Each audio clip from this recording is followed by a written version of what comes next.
The sound of the mop bucket rolling across the gym floor echoed softly under the bright afternoon light that poured in through tall glass windows. A man in his late 30s, wearing a faded gray janitor uniform, slowly wiped sweat off his forehead with a trembling hand. His name was Aaron Blake, and to most people who came to the Iron Core Martial Arts Center, he was invisible, just another cleaner quietly sweeping around expensive shoes, punching bags, and echoing laughter. But beneath his calm face and tired eyes lived a story no one had ever bothered to ask about, a story filled with struggle, pain, and a forgotten fire.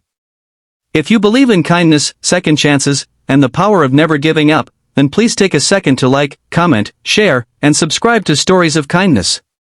It helps stories like Aaron's reach more hearts and remind the world that true strength doesn't always wear a black belt. That Thursday afternoon was supposed to be ordinary. Aaron had just finished cleaning the locker rooms when the gym doors burst open. A loud cheer rippled through the crowd of students as Mia Carter, the gym's young taekwondo champion and local celebrity, walked in. At only 24, Mia had a 4th-degree black belt and had just returned from winning gold at a regional competition. Everyone admired her power, her confidence, her fame. Everyone except perhaps Aaron, who quietly stepped aside, pushing his mop to the corner. But fate, it seemed, had a strange way of introducing people. While Aaron was mopping near the practice mats, one of the students accidentally kicked a water bottle, spilling water near Mia's sparring area. Aaron rushed forward, apologizing softly as he began to wipe it up. Mia, catching her breath from warm-ups, smiled politely and said, "No worries, sir."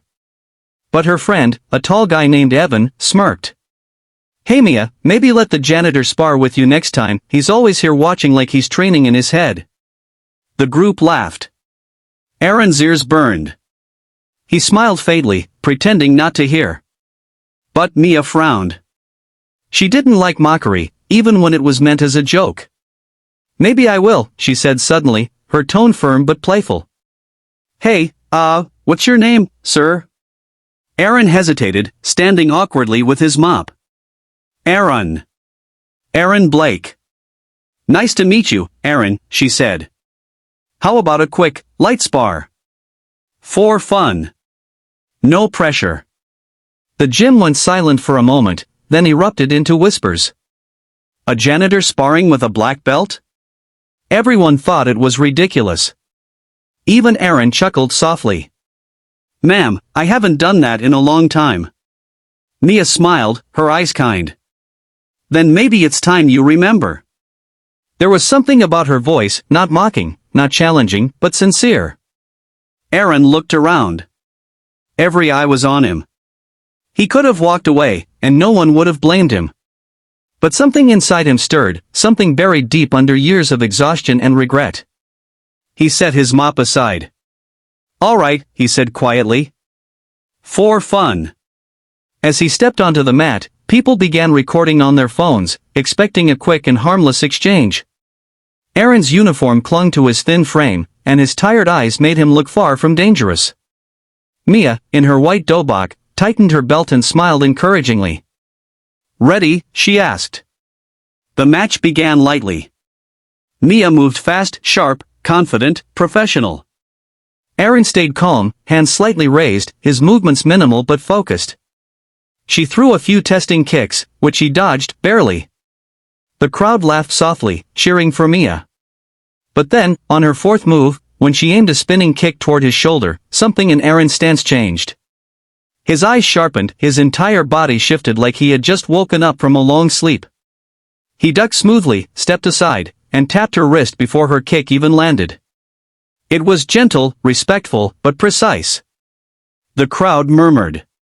Mia grinned, intrigued now. She came again, faster. But Aaron read her like an open book, moving with rhythm, grace, and timing that shocked everyone. Within seconds, he had blocked, countered, and lightly tapped her back with such control that even Mia froze in surprise. The room went utterly still. No one laughed anymore. No one even spoke. All eyes were on the janitor, who stood there breathing steadily, eyes humble yet filled with a quiet storm. Mia straightened up, bowing slightly. "You've trained before," she said softly. Aaron nodded. "A long time ago. Before life took me somewhere else." As the crowd began to murmur, Mia's respect grew. She asked, "Who trained you?" Aaron looked down for a long moment. "My father. He was a martial arts teacher. I used to compete when I was young, even won a few tournaments.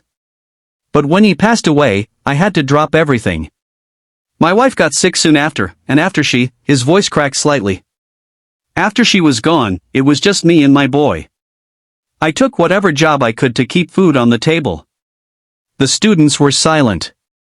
Some lowered their eyes, realizing how wrong their earlier laughter had been. Mia took a step forward. "Your boy, how old is he?" 10, Aaron replied softly. "He's my reason to keep going. Every night, I come here after cleaning offices all day. I watch the students because it reminds me of what I once loved.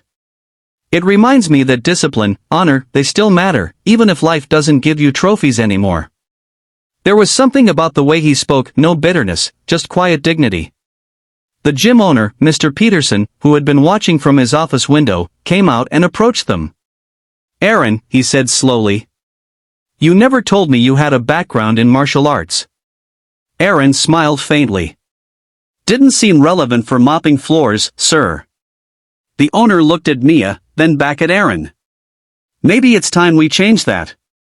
The next week, Aaron was offered a new role, assistant instructor for beginner students. At first, he hesitated, saying he didn't deserve it. But Mia insisted.